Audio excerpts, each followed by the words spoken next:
오늘 하나님께서 주시는 말씀을 우리 함께 받도록 하시죠. 창세기 1장 28절입니다. 창세기 1장 28절 방송실 낭송해 주시기 바랍니다.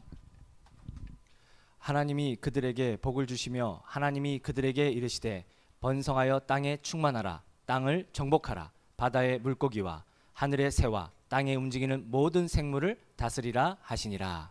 아멘. 아멘. 할렐루야. 네. 우리 인생이 태어나서 많은 질문을 하게 돼요. 근데 그 질문 중에 인생의 근본적인 질문이 있죠. 내가 어디서 왔느냐, 또 내가 죽음으로 끝이냐, 또 죽음 이후에 세계가 있느냐. 어떤 분은 공동묘지를 지나면서 인생을 질문하다가 하나님을 만났다는 분도 있습니다. 왜냐하면 공동묘지 속에 있는 그 사람을 보면서 과연 죽음으로 끝일까? 그렇다면은 정말 이 세상에서 어떻게 살아야 되는가? 이런 여러 가지 질문들이에요.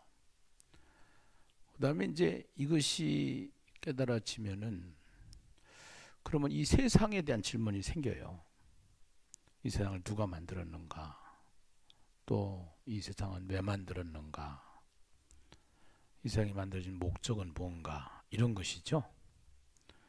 그래서 이러한 것을 잘 설명하기 위해서 하나님이 성경을 주셨는데 그 성경 시작의 책이 창세기거든요. 그 창세기에 보면은 이 세상을 누가 만들었는가? 왜 만들었는가? 여기에 대한 질문을 답을 해줘요. 그 질문에 대한 답을 보기 전에 우리가 이러한 아주 인생의 핵심적인 질문들을 주제별로 정리를 해서 모든 불신자들에게 우리가 만난 진리, 우리가 믿는 성경을 전하기 위해서 만든 영상이 있는데 그 영상 중에 하나를 먼저 보시고 함께 다시 은혜를 나누시도록 하겠습니다.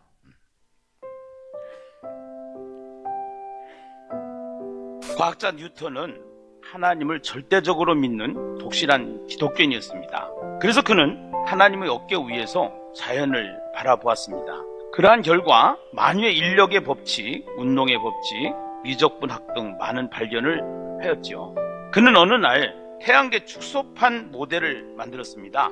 태양을 큰 공으로 만들어서 달아놓고 수성, 화성, 지구, 목성 등이 태양 주위를 정확하게 회전하도록 만들었습니다. 하루는 믿지 않는 친구가 찾아왔어요. 이거 누가 만들었냐고 물었습니다. 뉴턴은 천연덕스럽게 대답했죠. 아무도 만든 사람이 없네. 아니, 만든 사람이 없다고? 우연히 생겼지 하고 대답을 했습니다. 그때 그 친구는 우연히 생겼지라는 대답에 깊은 생각에 빠지게 되었고 결국은 이런 것은 우연히 생길 수가 없다. 누가 만들었기 때문에 있다. 결국 창조주 하나님을 믿게 되었다고 합니다. 성경은 이렇게 말씀을 하십니다. 시편 19편 1절에 보면은 하늘은 하나님의 영광을 선포하고 그 궁창은 그의 솜씨를 보여주노라. 이렇게 말씀하고 있습니다. 만약에 여러분들이 가지고 있는 핸드폰을 이거 저절로 생긴 거야, 우연히 생긴 거야, 이렇게 누가 설명을 한다고 그러면은 자체가 안 믿어지고 모순이겠죠. 예, 그처럼 우리가 사는 이 지구도, 이 땅도, 이 세상도 누군가는 만들었기 때문에 있는데 어떠한 경전도 여기에 대해서 내가 만들었다고 하는 이 세상에 경전은 없어요. 근데 성경은 그것을 답을 하고 있단 말이죠. 시작의 책이라고 하는 창세기를 보면은 태초에 하나님이 천지를 창조하시니라. 한글 성경으로는 5개의 단어로 되어 있고요. 히브리어로는 7개의 단어로 되어 있는데요. 이게 믿어지면 다 믿어지는 거고, 그래서 책 중에서 성경책 중에서 제일 중요한 책이 성경이고 그 성경 중에서 창세기가 굉장히 중요하고 창세기 중에서 1장이 중요하고 1장 중에서 1절이 참 중요한 것 같아요. 그래서 이 성경을 보는 관점이 있는데 화시라고 하는 안경을 쓰고 보는 관점이 있고요. 화이라고 하는 안경을 렌즈를 끼고 보는 관점이 있어요. 하나님이 세상을 만들 때 무엇을 만들었대? 무엇이 화시죠? 네. 그 다음에 이 세상을 만드는데 왜 만들었대? 이게 화이죠. 여러분 무엇을 만들었을까? 네. 이건 이제 뭐 성경은 설명은 하고 있어요. 빛이 있으라 하시며 그 혼돈과 공허와 흑암 속에서 이제 빛을 만드시고 어둠을 나누시고 궁창 아래 물과 위에 물을 만드시고 또 바다와 육지를 나누시고 해달별을 채우시고 공중의 새와 물고기를 채우셔서 가장 마지막에는 사람을 만드셨다라고 하는 것이 화이라고 하는 렌즈로 성경을 보는 창세기 1장이고요. 화이라고 하는 렌즈로 보면은 왜 만들었대? 이게 중요해요. 왜 만들었을까? 그래서 창세기 1장에 보면은 하나님께서 이 세상을 만드셨는데 하나님이 이 세상을 만드시고 나서 다 좋았다 그러는데 마지막에 사람을 만드시고 나서는 심히 좋았더라 하는 심이라는 단어를 더 거기다 붙이고요. 그 다음에 하나님께서 이 세상을 만드신 다음에 창세기 1장 26절에 보면은 하나님이 우리의 형상을 따라 우리의 모양대로 우리가 사람을 만든다고 그랬거든요. 그러니까 우리라고 하는 것은 삼일체 하나님을 말하는 것이고 그 우리 하나님의 형상을 따라서 만들어진 인간은 하나님과 함께 사는 존재로 이 세상에 만들어진 존재인데 남자와 여자를 만드신 다음에 그들에게 무엇을 주시며 복을 주시며 이게 중요해요. 하나님의 형상으로 지음을 받은 인간에게 복을 주시며 이르시되 생육하고 번성하여 생육 번성 이것을 더 정확하게 얘기하면은 복에 대해서 설명을 해 나가시는데 복은 생육하고 번성하는 것이다. 그러면 생육 번성은 뭐냐? 그 생육 번성 즉 이 우리가 쓰는 국문법 부호 중에 세미콜론이라는 게 있어요. 그 세미콜론은 즉 이런 뜻이에요.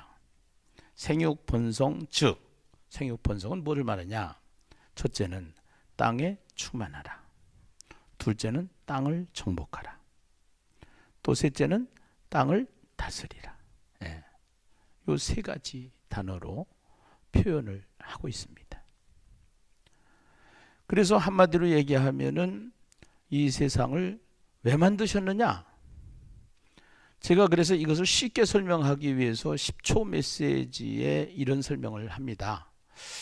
엄마가 아이를 낳기 전에 준비하는 것이 있어요. 그것이 뭐냐면 모빌이나 아기 옷이나 목욕 그릇이나 그 아이가 써야 될 용품들을 전부 다 준비를 해요. 그래 놓고 아기를 낳아요. 그것처럼 하나님이 사람을 만들기 전에 준비한 것이 이 세상이에요. 그 아기를 낳기 전에 준비한 모든 도구들은 누구를 위해서 준비했느냐? 아기를 위해서 준비한 것처럼 하나님이 만든 이 세상은 누구를 위해서 만들었느냐?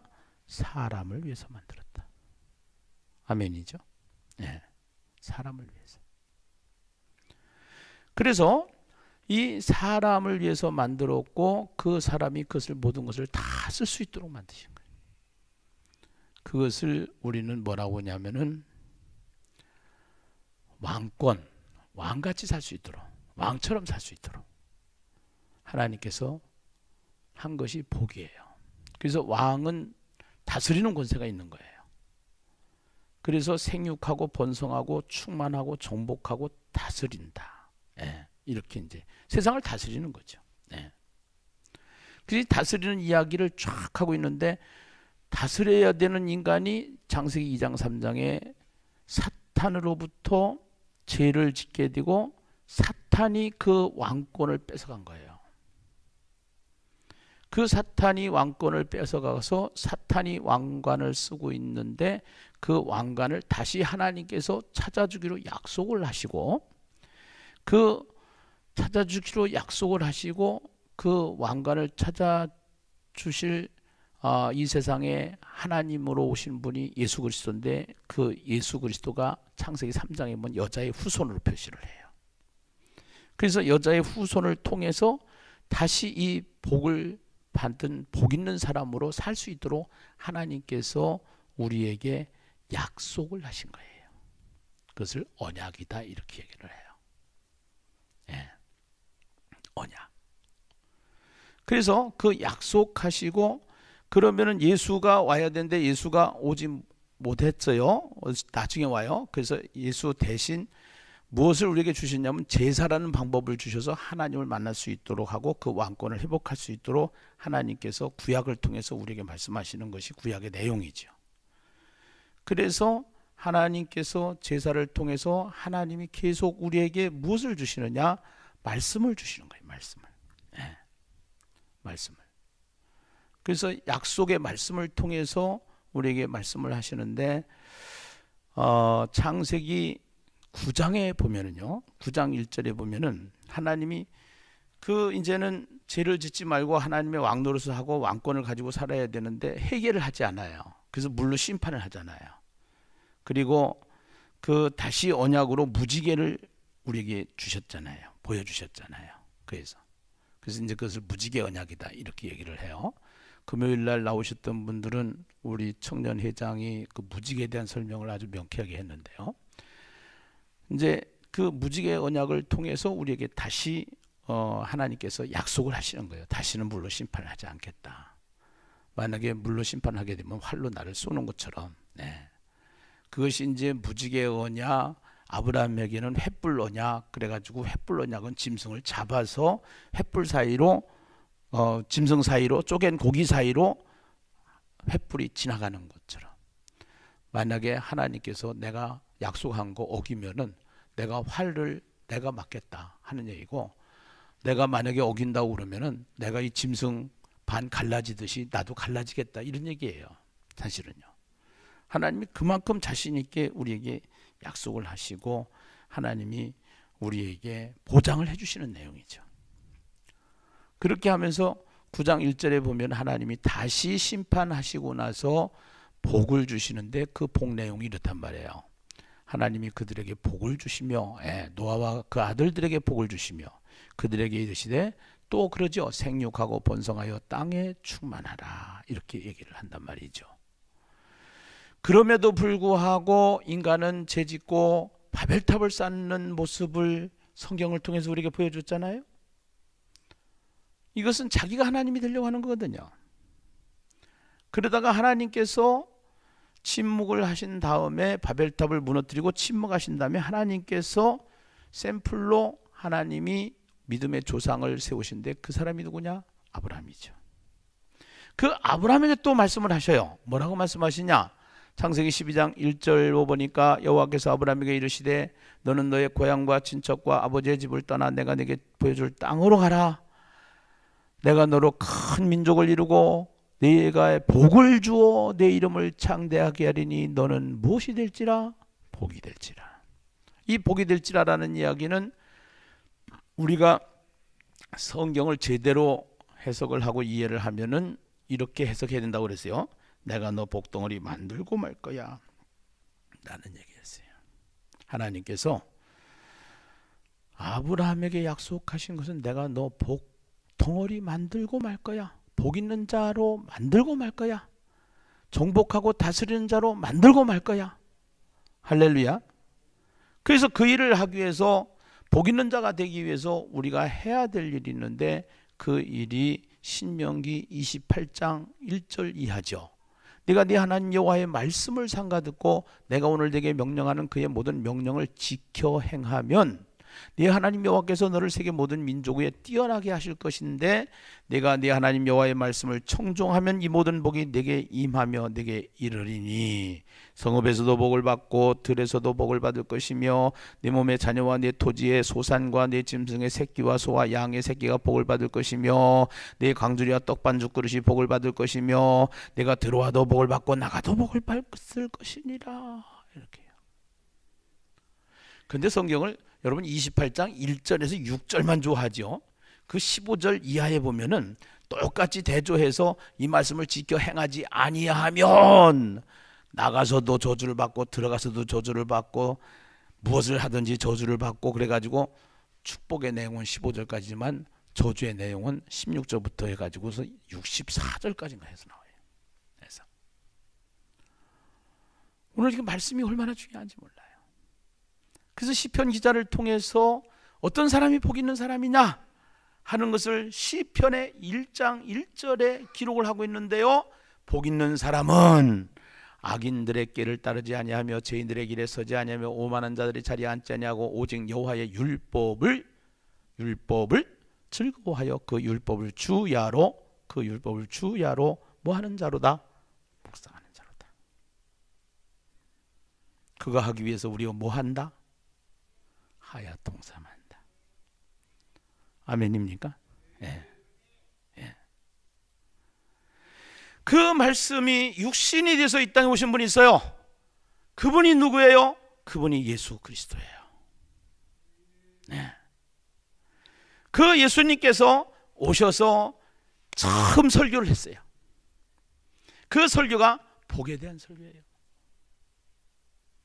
어떠한 사람이 복 있는 사람이냐? 산상설교라고 그래요. 팔복이라고 그래요. 마태복음 5장에 보면은요, 예수께서 무리를 보시고 산에 올라가 앉으시니 제자들이 나온지라 입을 열어 가르쳐 이르시되 심령이 가난한 자는 복이 있나니 천국이 그들의 것이며. 어떤 사람이 복이 있다고요? 심령이 가난한 자가 복이 있다라는 거예요. 애통하는 자는 복이 있나니, 그들이 애통하는 자, 온유한 자, 목마른 자, 의에 줄이고 목마른 자, 긍휼히 여기는 자, 그 복이 무슨 복이냐? 천국 복이에요. 천국 복. 말씀이 육신이 돼서 오신 분이 예수입니다. 그 예수는 인간이면서도 그분은 하나님이십니다.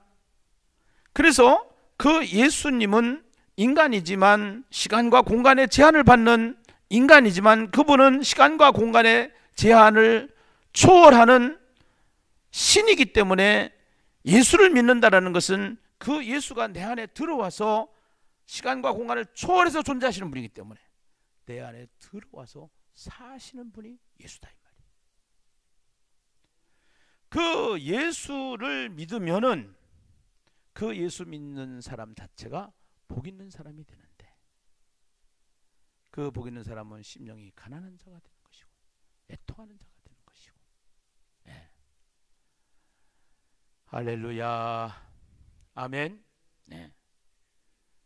그렇게 하면서 이제 계시록에 보면은 1장 3절에 이 예언의 말씀을 읽는 자와 듣는 자와 그 가운데 기록한 것을 지키는 자는 복이 있나니 때가 가까움이라. 계시록의 말씀이죠. 더 나아가서는 성경의 말씀이고요.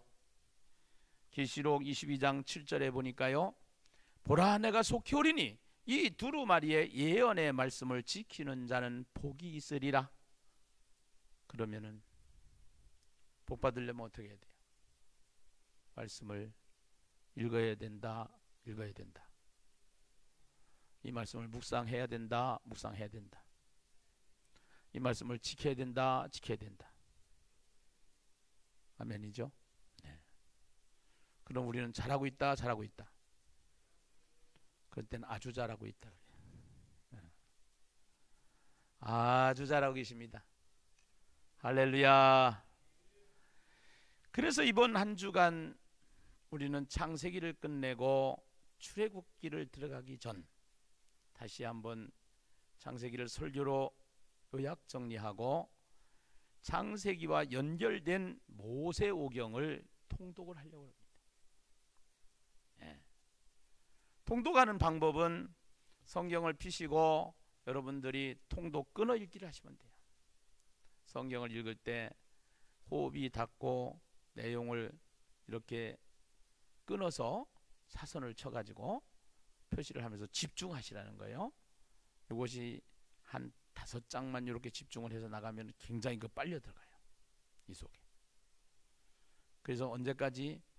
이번 주 토요일까지. 어디서부터 어디까지? 창세기부터 모세, 오경, 출애굽기, 레위기, 민수기, 신명기까지. 아멘. 할렐루야. 네. 그러면은 목사님 그거 읽으면 상 주나요? 예, 상 주지요. 무슨 상 주시는데요? 출애굽기 하야통삼 책 드릴 거예요. 여러분들이 살려면 10,000원을 주고 사야 되는데 성경 읽고 상 받고 진짜 상은 여러분들이 천국에서 상이 진짜 상인 줄로 믿습니다. 구원이 진짜 상인 줄로 믿습니다. 면류관이 진짜 상인 줄로 믿습니다. 영광이 있어요. 영광이. 예. 할렐루야. 예. 그래서 이것을 하게 되면은 일단 말씀을 묵상하고 말씀과 함께 사는 삶이 돼야 되고, 복을 받기 위해서는 예수와 함께 사는 삶이 있어야 되고, 세 번째는 항상 그 복은 예수와 함께 하는 삶 자체가 복인데 근데 그 삶 자체에서 제일 예수님과 함께 하는 삶을 누리기 위해서 우리가 해야 될 일 중에 하나가 있는데, 그것이 뭐냐면은 이렇게 하야통삼을 하게 되면은 많은 분들이 고백을 해요. 이 말씀을 전하고 싶어요. 나도 이제는 전도하고 싶어요. 이렇게 얘기를 해요. 그래서 전도까지 나가야 돼요. 이게 전도까지. 그래서 이제 마태복음 28장 18절 이하에 보면 하늘과 땅의 권세를 내게 주시니 너희는 가서 모든 족속으로 제자를 삼아 아버지와 아들과 성령의 이름으로 세례를 주고 내가 너에게 분부한 모든 것을 가르쳐 지키게 하라. 볼지어다 내가 세상 끝날까지 너희와 항상 함께 있으리라. 주님이 항상 함께 있겠다는 거예요. 네. 제가 목회하는 동안 절대적으로 안 놓는 게 있어. 내 인생을 눈 감는 날까지 제 인생에서 절대로 못 놓는 게 있어. 그것이 영혼 사랑이고 그것이 영혼 구원이에요. 네. 저는 너무너무나도 확실하게 깨달았기 때문에 네. 이게 최고의 복이다라는 사실. 그래서 사도행전 6장 7절에 보면은 이렇게 하야통삼을 하고 하나님의 말씀이 왕성해지면은 나타나는 현상이 있는데 제자의 수가 많아지더라 그런 거예요. 네.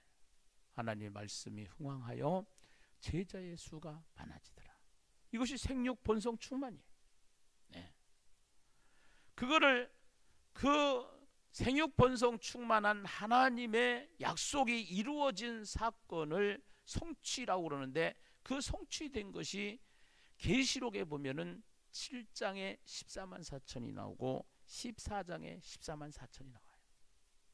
이거는 우리가 생각하는 한 개 한 개 숫자의 중요한 게 아니라 숫자의 의미를 가지고 숫자를 얘기한 건데, 그 숫자의 의미를 해석을 해보면은 구원받은 수많은 사람들의 숫자를 14만 4천이라고 한다.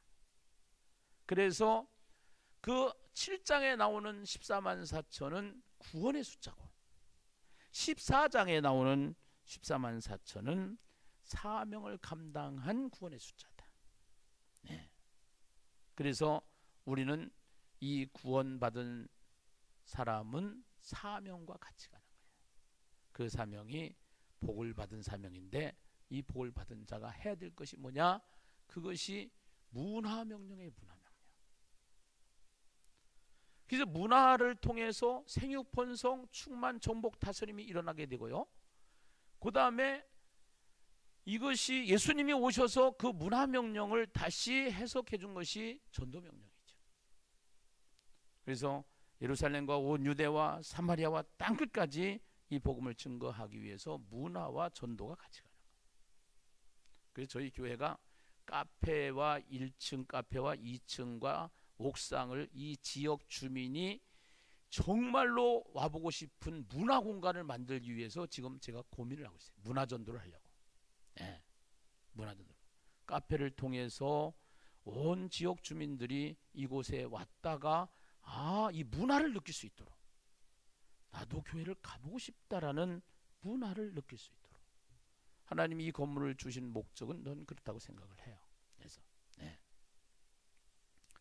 그리고 삶을 통해서 우리가 나가서 다니는 삶을 통해서 우리의 모습을 보고,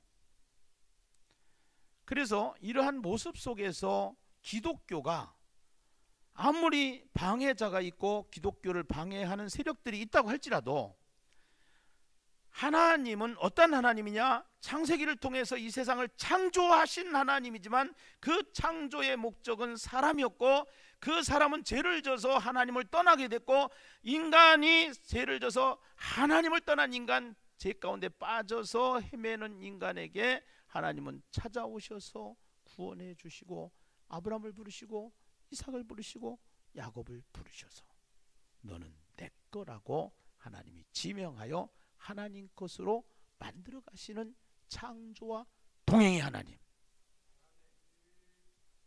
실수함에도 불구하고, 실패함에도 불구하고, 반복적인 실수를 함에도 불구하고 하나님은 끝까지 사랑하시는, 아브라함을 사랑하시고 이삭을 사랑하시고 야곱을 사랑하시는 하나님이시다 이 말이에요. 그 하나님은 나를 사랑하시는 하나님, 여러분을 사랑하시는 하나님. 여러분과 제가 한번 가만히 묵상을 해보자고요. 자기 자신에게 정말로 행실로 구원을 받을 수 있다고 그러면은, 선행으로 내가 구원을 받을 수 있다고 그러면은, 내가 또 믿음으로 받는다는데 믿음의 행위로 구원을 받을 수 있다고 그러면 과연 몇 점짜리일까요? 자격으로는 아무도 안 될 거예요. 그러나 하나님께서는 아브라함을 의로 여기셨다는 얘기는 행위로 구원을 받는 게 아니라 아브라함을 의로 믿음으로 구원받게 하시는 그 하나님, 실수함에도 불구하고 하나님을 찾아가서 끝까지 아브라함이 아브라함 되게 만드시는 그 하나님, 우리는 그것을 믿음이라고 그러는 거예요. 하나님은 어떤 하나님이냐? 아브라함이 실수했음에도 불구하고, 아브라함이 넘어졌음에도 불구하고, 아브라함이 하나님을 떠났음에도 불구하고 그 하나님은 끝까지 아브라함에게 찾아가시고 아브라함에게 보여주시고 아브라함을 일으켜주시고 아브라함을 깨닫게 하셔서 믿음의 조상으로 만들어 내시는 하나님이시다. 그 믿음이 어떤 믿음까지예요? 100세 얻은 아들 이삭을 하나님 앞에 드리면은, 죽이면은 그 하나님은 지금까지 내가 경험한 하나님, 내가 믿던 그 하나님은 없는 것에서 있는 것을 만드시는 하나님이시오, 창조주 하나님이시오. 그 하나님은 나를 사랑하시는 하나님이시오. 내가 실수함에도 불구하고 그 하나님은 나를 지키시는 하나님이시오. 그 믿음이 확실하게 들어가니까 하나님께서 아들을 죽이라고 그러니까 칼을 뽑아서 죽이려고 하는 순간 스톱, 내가 내 믿음을 봤다라는 거죠. 어떠한 믿음? 내가 이 아들을 죽이면은 하나님은 다시 이 아들을 살리실 수 있는 하나님이라는 그 전능하신 하나님을 믿는 믿음. 그 믿음을 만들어 가시기 위해서 하나님은 꾸준히 열심히 아브라함을 포기하지 않으시는 그 하나님이 우리의 하나님이신 것을 믿으시면 아멘 하십시다. 우리는 창세기를 통해서 큰 은혜를 받았습니다. 창조와 동행이라는 큰 보따리 2개를 건졌습니다. 이제는 그것이 아는 것으로 끝나는 것이 아니라 그것이 나의 삶으로 체인지되어져서 그 믿음이 우리에게 있을 때 역사가 일어나게 될 줄로 믿습니다. 오늘 그 하나님은 아브라함의 하나님, 이삭의 하나님, 야곱의 하나님, 이렇게 우리가 얘기하는데요, 우리 창세기 12장 17절에 보니까요, 창세기 12장 17절에 보니까 여호와께서 아브라함의 아내 사레의 일로 바로와 그 집에 큰 재앙을 내리신지라 이렇게 말씀을 하십니다. 아브라함의 아내 사레의 일로 누구의 집에? 바로의 집에 무엇을 내렸다고요? 큰 재앙을 내렸다. 왜요? 하나님께서 아브라함에게 이제는 하나님이 내가 지시한 땅으로 가라 그런데 기근이 생겼어요. 그가 그 땅에 가니까. 그러니까 이 기근을 피해서 내가 먹고 살 걸 찾아가니까 그것이 어디냐면 애굽이란 말이에요. 애굽에 갔는데 자기 아내가 너무 예쁜 거예요. 그러다가 보면은 자기 아내를 빼앗길 염려가 들어왔어요. 그래서 짰어요. 누이라고 하라. 이제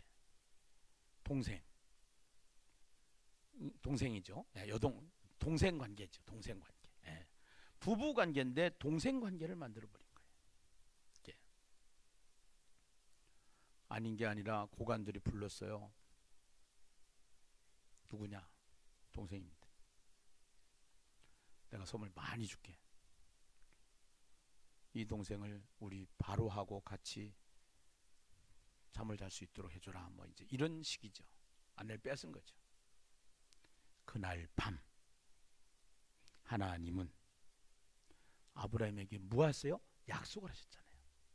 내가 너를 복덩어리 만들고 말 거다라고.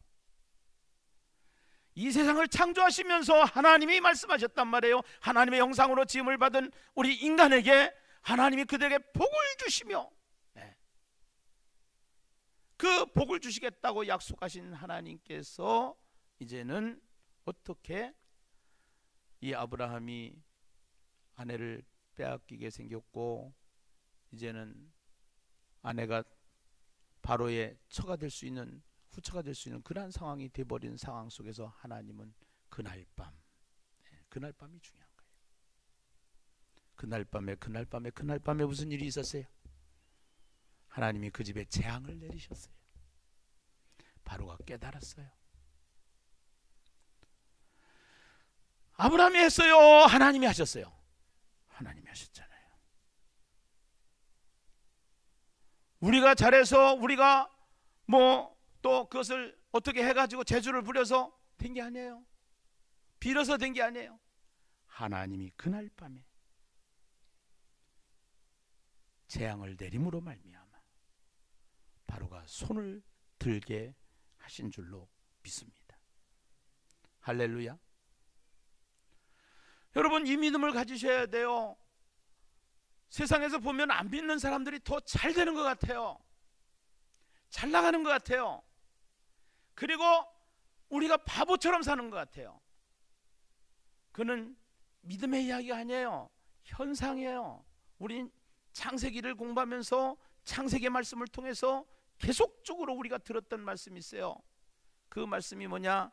그 말씀이 하나님은 우리에게 약속을 하시고 그것을 성취하시는데 그것을 성취하는 데까지는 훈련이 필요한 거예요. 훈련이 필요한데 그 하나님께서는 이제 어떻게 하셔요? 그 약속을 이루기 위해서 약속하셨기 때문에 하나님이 책임지신 하나님, 그것을 우리는 뭐라고 그랬어요? 동행이라고 그랬어요.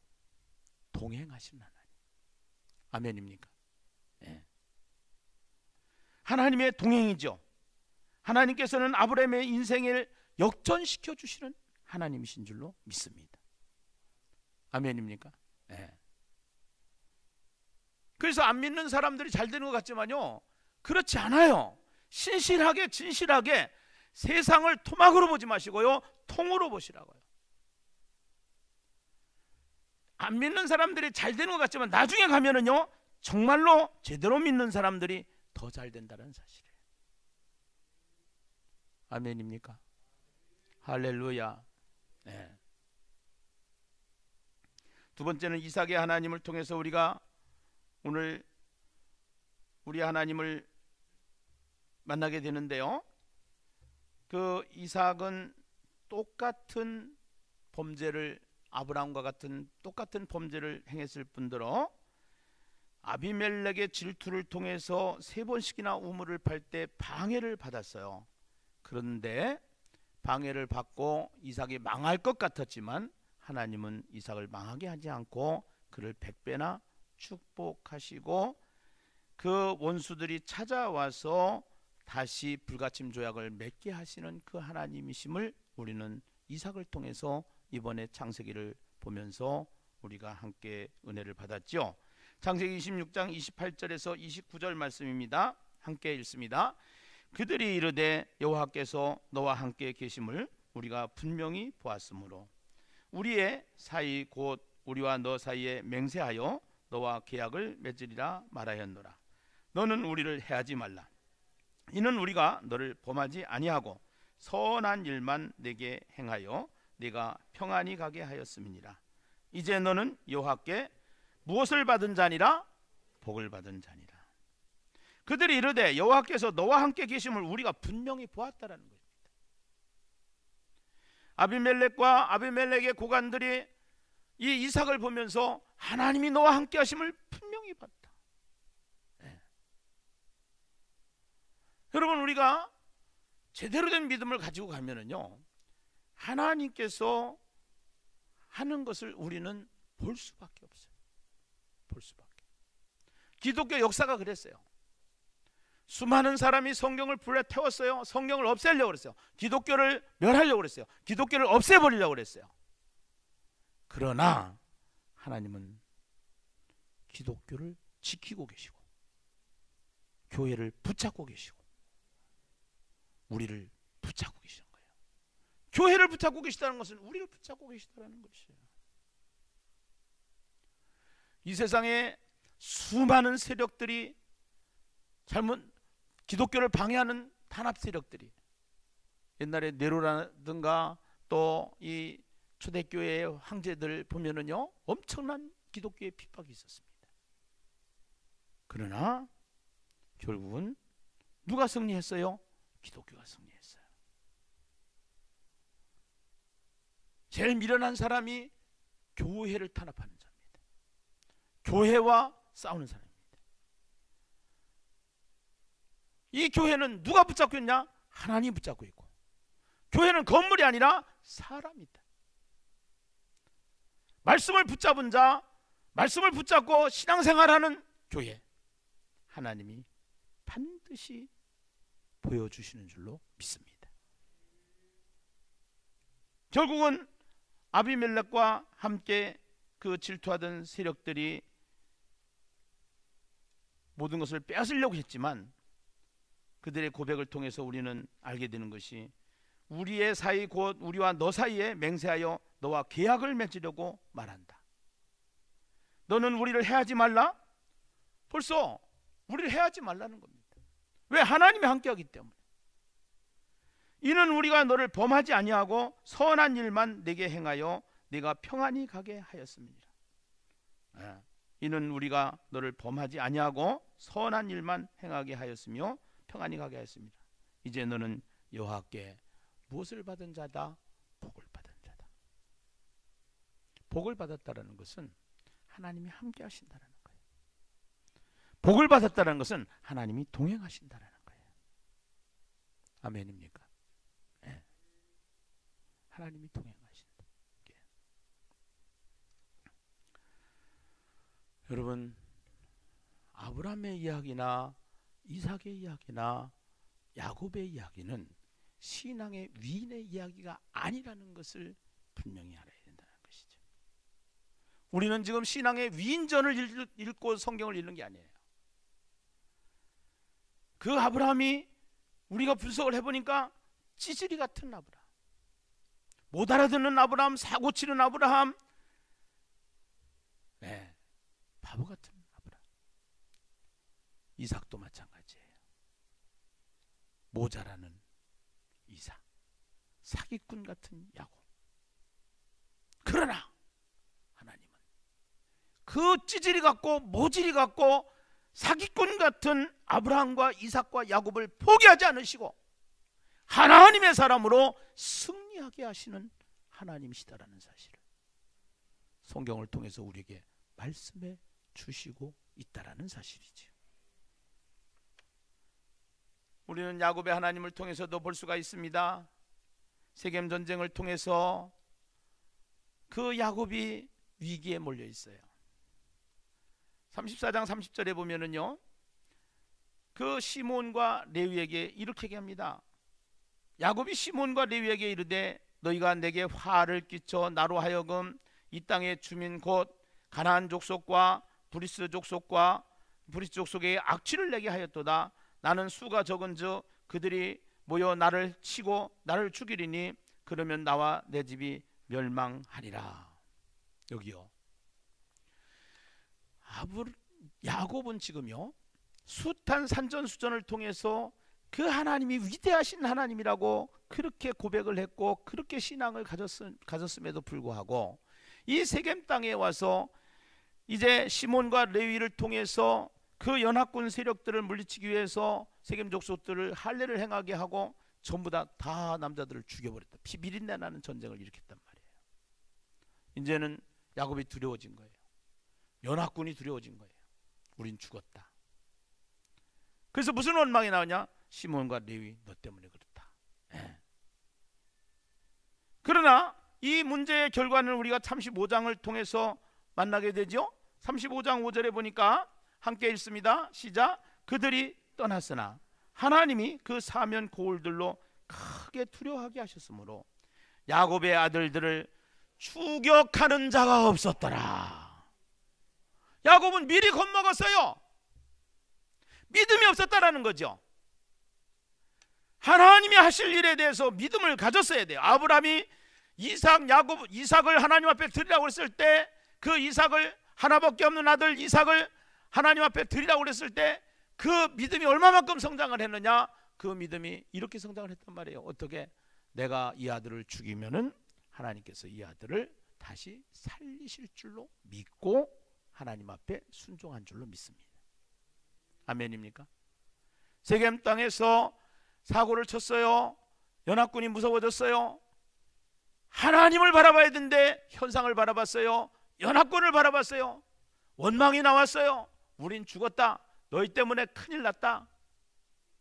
시몬과 레위 때문에 큰일 났다. 우린 끝났다. 망했다. 그러나 하나님은 그들이 떠났으나 하나님이 그 사면 고울들로 크게 그들을 두려워하게 하셨으므로, 하나님이 그들을 크게 두려워하게 하셨으므로 야곱의 아들들을 추격하는 자가 없었더라. 야곱의 아들들을 추격하는 자가 없었더라. 야곱의 아들들을 쫓아가는 자가 없었더라. 할렐루야. 예수님께 성도님들이 하야통삼을 통해서 이제는 저 집사님은, 저 권사님은, 저 장로님은 하나님의 사람이야. 하나님이 함께 하시는 분이야.